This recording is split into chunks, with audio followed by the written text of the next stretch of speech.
What is up, YouTube? Punk DJ 2234 coming into you with yet another Yu-Gi-Oh deck review. Awesome set right there, right? Alright, so this deck here is my Infernity 2.0. Well, not really 2.0. It is a modern day Infernity deck, basically. He designed on using synchros and exceed monsters to get where you need to be. Basically, it is actually quite impressive, in my honest opinion. If you remember, the old Infernity deck basically ran off of a synchro engine, getting out like Mistworm, Red Dragon Archfiend, and like Stardust Dragon or Scrap Dragon, all very quickly so you could OTK your opponent very fast. Basically revolving around using 3 copies of Infernity Launcher with the search ability of Infernity Archfiend. Well, my deck kind of does the same thing, only it uses a bit more of an exceed engine. Kind of interesting if you ask me. So let's start off this deck. Start things off, we do have a Sangan. Of course, everybody runs Sangan now. Well, because most people are running Sangan with Tour Guide. So, you only get 1 copy of Sangan because he's still on the limited list, but that's okay. Infernity Avenger. This little guy, hey, basically, you can bring him back from your graveyard, and his level will be whatever just died on your side of the field, as long as you got nothing in your hand. The whole point of the deck, no hand. Next, we have a Plague Spreader Zombie. More synchro capability. He's simple as that. Able to come back from the graveyard. You top deck a Infernity Archfiend that you just drill, and you have another card in your hand. Be a good play, actually. Next, we have a Morphing Jar to drop both players' hands and reload it, and then you get to actually have a hand. He'll probably get dropped when I get my tour guides and whatnot. What else I can get out of the battle packs? Next we have 1 Infernity Mirage. I do need another one of these. Basically what he does is lets you summon 2 Infernities back from your graveyard. He's an Infernity Launcher in a monster form. And those of you guys who weren't playing Yu-Gi-Oh back when the Infernity came out, I feel so sorry for you, because you will probably not understand a thing I'm talking about. Next we have 1 Strident Street Patroller. Her to basically make it so in case I do get stuck with an Infernity in my hand and I don't want it in my hand, I can basically special summon it with this thing. Pretty easy. More or less, you special summon an Infernity Archfiend with it. And that brings us to the next card. 2 copies of Infernity Archfiend. I do need 3 copies of him in the deck, though. Oh, but for right now, he'll work. Basically, when you draw him and you have no cards, you can special summon it. And when you special summon, doesn't matter how, if you have no cards in your hand, you get to search your deck for an Infernity card. Not monster, nothing particular, just Infernity card. So, that's pretty beneficial, actually. Next we have 2 Infernity Knights. If you guys watched my opening for Photon Shockwave, you saw that I pulled 1 of these, and I kept saying that I needed 2 more for my Dark World deck. Well, instead of going into Dark Worlds, they got put into this because I kind of tore apart the Dark Worlds and traded off all the cards to it. Next we have 3 Infernity Necromancers, which actually come in real handy because you can special summon out a level 3 Infernity monster and exceed into a rank 3 of whatever you choose. Which helps a lot, especially if you're running a lot of rank 3 exceeds. Next we have 3 Infernity Beetles, which with the ability to tribute 1 and then special summon it pull out the other two from the deck, kind of make it easy to go to either synchros or rank 2 exceeds. Heeds that require a decent sum, depending on how you do it. That's it for the monsters. Very small amount of monsters, just like the old Infernity deck. It will probably actually get dropped even more when I actually get more of the cards that need to be used in it. But this actually works very well. I'm actually quite impressed because it goes head to head with my dad's modified Light Sworns and up against my one friend's Chaos Dragon deck. So I'm quite impressed with that. How it's able to hold its own with just that set of monsters. For the spell cards, we have Monster Reborn, of course. Who wouldn't run it? Allure of Darkness. You're running so many darks in the deck, might as well pick up some draw power by removing them. Too. Dark Hole. Well, obviously. Everybody runs it. Infernity Launcher, which is basically the key card of the deck, but since it's been dropped down to 1, you don't want to play it off right off the top, right off the back.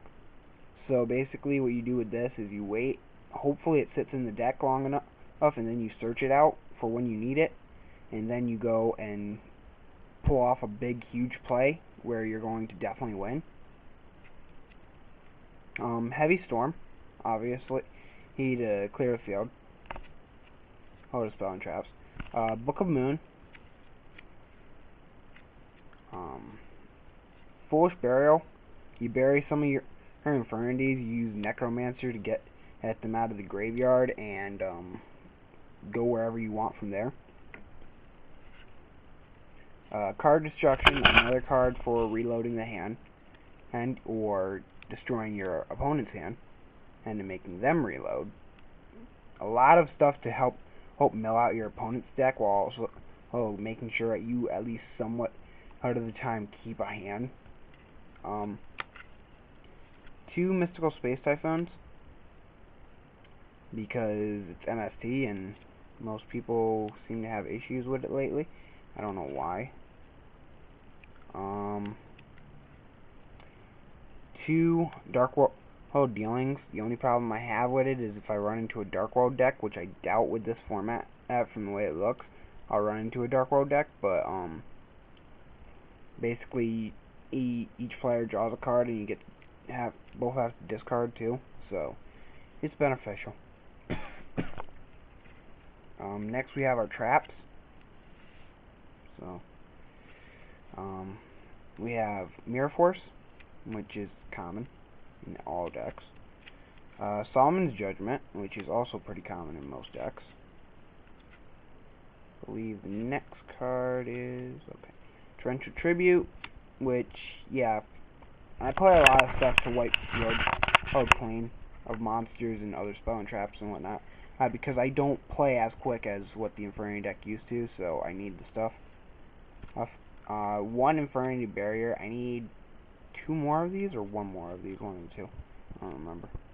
The Infernity Barrier, basically, if you have no cards in hand, you can protect your Infernity monsters from, and if you control an Infernity, you can basically negate anything like it's basically Solomon's Judgment, only it's a particular card type, and the requirements are a lot less as costful. No cards in hand and an Infernity monster here on the field in face of attack position. Other than that, that's it. That's the cost, and it destroys whatever it's negating as well. Next, I'm playing 2 Bottomless Trap Holes. With priority out the window, these are going to become real nasty cards to be playing because it will get the remove and your opponent won't get the effects unless they're playing Monarchs, basically, which I still think they don't get the effects, but I gotta look that up. 2 Dimensional Prisons. Only 2 because I don't have 3. No, that's a joke. No. It's removed from play. It's what people have been using to get around priority stuff. It banishes your opponent's stuff, which is a heck of a lot beneficial. 2 Solomon's Warnings.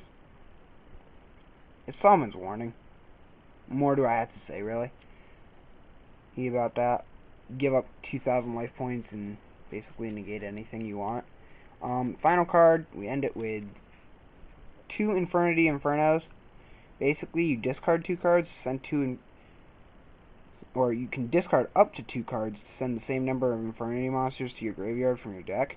So you basically can discard off 2 Infernities, these into your grave, and lets you empty out your hand and your deck, which is beneficial in this deck because the more stuff in your graveyard to play with and the more stuff that you get to play with and whatnot, so much better. Options are a wonderful thing. So moving on to the extra deck, I'm actually just going to show you what I'm running for the extra deck. The extra deck consists of 1 wind-up Zenmans, which if you saw my deck box opening, you saw that I pulled him out of the deck box opening. 1 Melody, the Brass Daijin, which, before I get on to the next card, which you already saw, he is okay letting you attack twice per turn, earn with a Daijin and XYZ, so herself, letting you swing for 14 twice, which isn't bad. Not really something I preferably like, though, but whatever. Next we have oh crap, I can't remember him. He's the String Daijin, and I can't remember how to say his first part of his name there. Basically what he does is he makes it so you can double the attack points of a Daijin during either player's turn or during the damage step, so he can go up to a 13 or a 3,000 attack point monster pretty easy. Next we have Utopia. He's actually kind of hard to get out on the field because a lot of the monsters that are in the deck are level 3 or lower, so he's not something you'll see me playing a lot if you ever ran into me in a duel or a tournament. Next is Levier, her the Sky Dragon. You do remove monsters from games, so Levier helps with getting your monsters back to the game for use, which is really good. Number 96, Dark Mist. He's really hard to get on the field, but if you get him on the field, he's pretty decent and tricks. He's a rank 2 Exceed who requires 3 level 2s, so basically Beetle, and Morphing Jar is how I've done it before.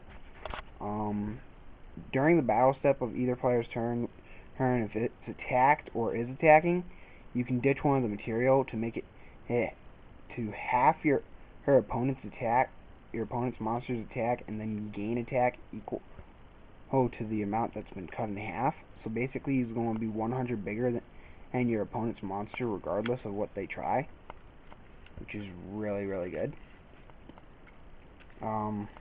Next is Tempo. Oh, the Percussion Daijin. He's actually really good. You may have seen him be played in some of the top decks because of what he does. He lets you remove an XYZ material from your opponent's Exceed monsters, and also all your face-up Daijin monsters gain a 500 point attack, or all your face-up XYZ Daijin. So I can actually put all 3 of these Daijin on the field with this deck fairly easily, and with his ability, if my opponent has an XYZ, I can just make them lose a material by dropping one of his material and give all 3 of these guys a 500 point boost. So that's actually a very cool card to be playing. Next and the last Exceed that I'm playing is number 17, Leviathan Dragon. He requires 2 level 3. He is to be put on the field to be used for his material. And once per turn you can ditch one of the materials for him to go up an extra 500 points for each material attached. If he has no material, he can't attack direct, which is the only downside. So basically, you pop him up to a 3000 attack point monster, and all he is a beat stick for your opponent's monsters. If you pop him up to a 2500 attack point monster, he's a beat stick who can swing at the opponent. And still. But those are the exceeds. It's most of what the extra deck consists of for this deck. Following cards are the synchro monsters for this deck. So you have Mistworm because you're able to get to 9 stars pretty easily. Black Rose Dragon. And 7 stars come a little harder, but you can still get to them. Scrap Dragon, you can get to it a lot easier, but I don't like how. So, Justice Cataster, I've never once, even back when I was playing the original deck, been able to really summon him, except for using Avenger, which doesn't happen very often. Bionic, you go after 6 stars like crazy, but I only play 1 6-star her because I play all those rank 3 exceeds, so I don't preferably go after it. Her synchros very often, which is more or less what Konami wants the game to be now. Thought Ruler Archfiend, because I honestly think he's better than Stardust Dragon, so I play him in replace of Stardust, so I don't have to worry about Stardust or anything like that. I also get a bigger monster in replace for him and better effect, honestly. And Void Orb Dragon, which basically in this deck you constantly have no hand, so where can you go wrong with his effect? Heck, okay, I get to negate one of her spell or trap cards once per turn just because I said so. So that is my Infernity deck build with the deck, synchros, and the exceeds. Let me know what you guys think of it. I know there's still stuff that I have to do to it. Like, comment, subscribe. Really need some subscriptions. Need some other stuff too. I know a lot of people like my Chaos deck I did back in like last year or something, a few years ago maybe, I don't remember. And I didn't even get any subscriptions from that. I really could use them. So if you guys could please like, comment, and subscribe. Peace out, YouTube.